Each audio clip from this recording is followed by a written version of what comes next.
Hey, I'm Dr. S. Rashim, social science and independent scholar.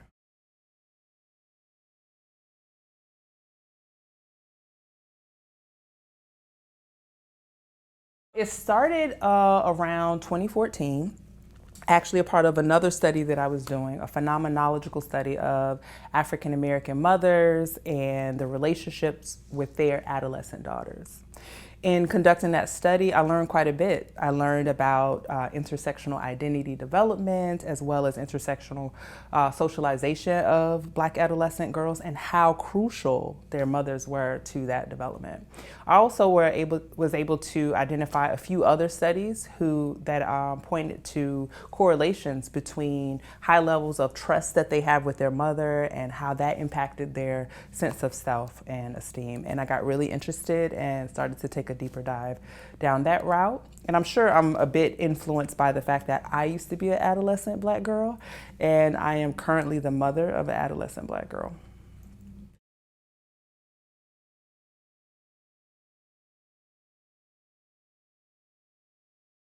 One of the challenges that comes up at the intersection of having a racialized identity in general, and particularly at that age, is adultification. And youth being misrecognized. So a lot of the challenges that Black adolescent girls face is they are countering or interacting with systems that influence their everyday life, right? So if we looked at Bronfenbrenner's ecological system, we'll see a Black girl, she's at the center of the system, and then we see the mesosystem, exosystem, chronosystem, all of these other systems overlay and impact this young Black adolescent girl at the center. Each one of these systems has an idea, a concept of how they view, see, and interact adolescent Black girls, right? So in those systems, if she is misrecognized within those systems, the adults in those systems create rules and policies and regulations around what they believe or perceive about that Black girl. And if we are uninformed or underinformed, we can create policies and programs and practices and institutions that are either supposed to serve and protect and support them and not do that, or they can even do worse, cause harm because of that misrecognition.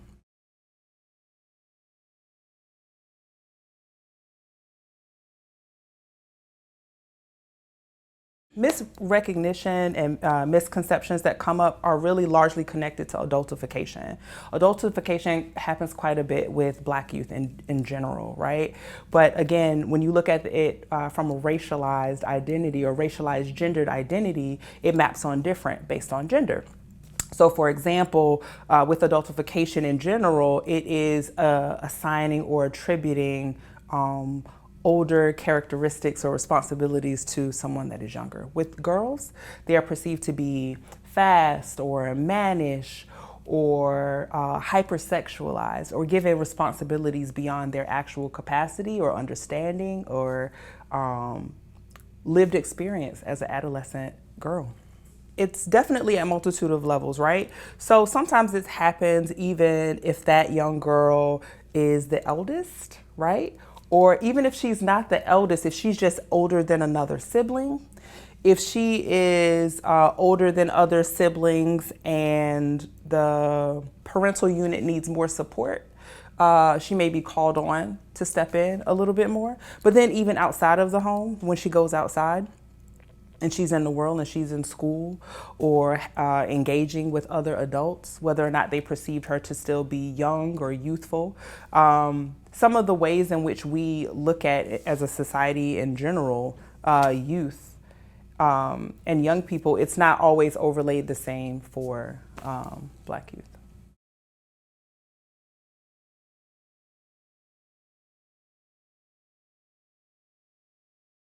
There are several overlapping systems of oppression, and with that those systems put a burden on families, right? And as they put an increased burden on families, families have to restructure and reorganize in a way to sustain itself. Some of the adultification that happens within homes, within families, are a direct, actual response to external systems. If I am a single mother of 5 children, as my mother was, I am nurturer and provider, and I have to do this and I have to do those things. So then you have, for example, myself, the eldest of those 5 children. I would need to pick up some of those responsibilities and take on some of those roles. Now, if you have a communal structure that goes beyond that particular household that supports that, that could be fine. That could be like a village, a system of each one teach one, right? But if it's not set up that way, it just complicates it.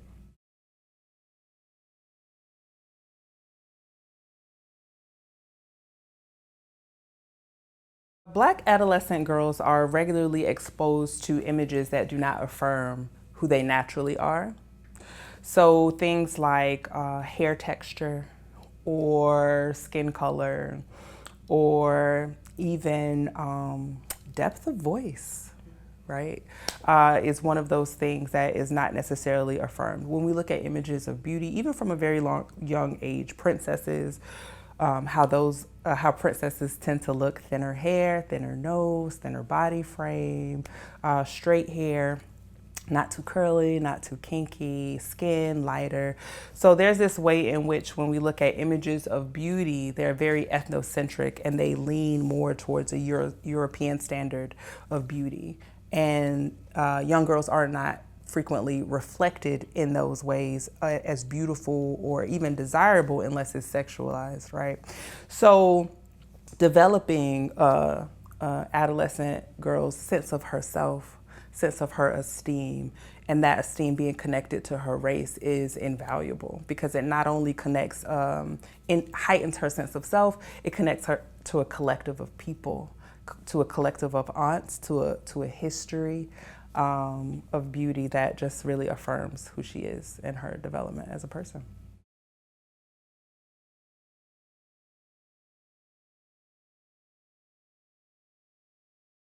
When I think of it, I mean, there's a number of things first that I want to say that I feel like mothers are actually doing to counter and mitigate racism and sexism.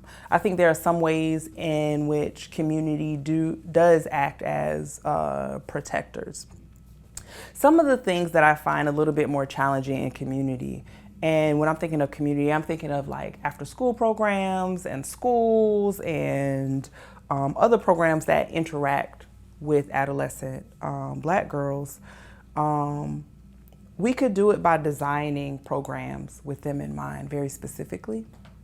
And what I mean by designing programs with them in mind very specifically is to design programs like you are designing intentionally for a Black child, or even more specific to that, like you are designing it for a Black girl, right? Because there is Black girl culture, there's Black girl music, there's things in which that are very unique to their experiences that we don't always include or consider in design. We create something and then sometimes we will say we'll celebrate Black history during this time, or we will do this 1 or 2 activity, and now it is colored as culturally relevant.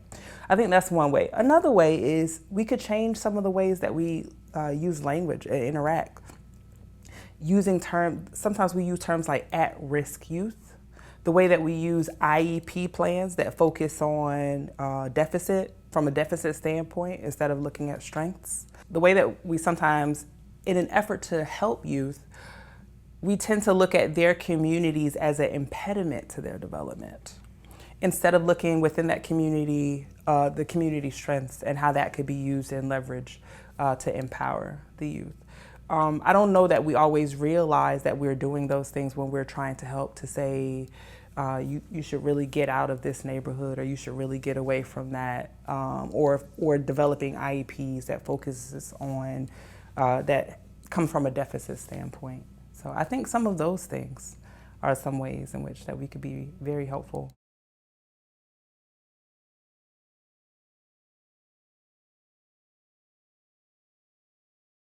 I think one of the things that I really wish that they would do to understand is that they are not quite adults, even though that they are not quite children. I wish that in greater society that people would police as if they were their children. And I wish that they could presume innocence more, presume a degree of fragility and softness.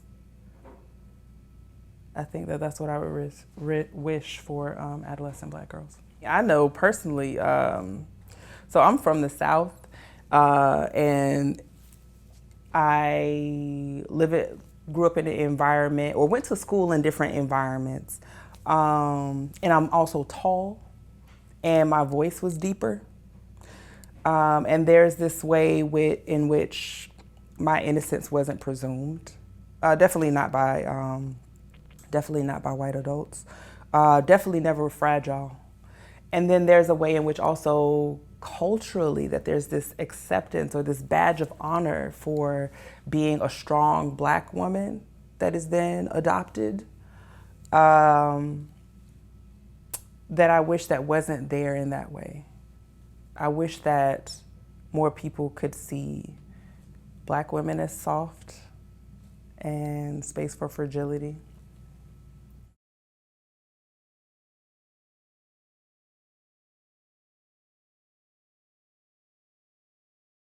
For beginners, I would say engage with theorists and psychologists and professionals that are well versed in the cultural norms and the backgrounds of the population, whatever that population is that you're most interested in.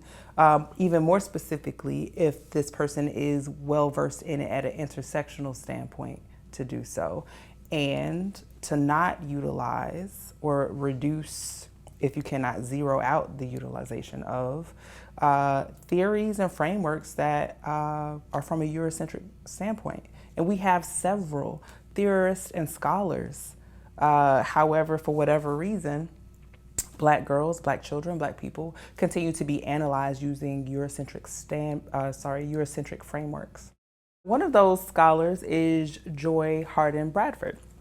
She's an African-American clinical psychologist in Atlanta, Georgia. She's best known as the founder of the mental health platform called Therapy for Black Girls. She also has a podcast with the same exact name.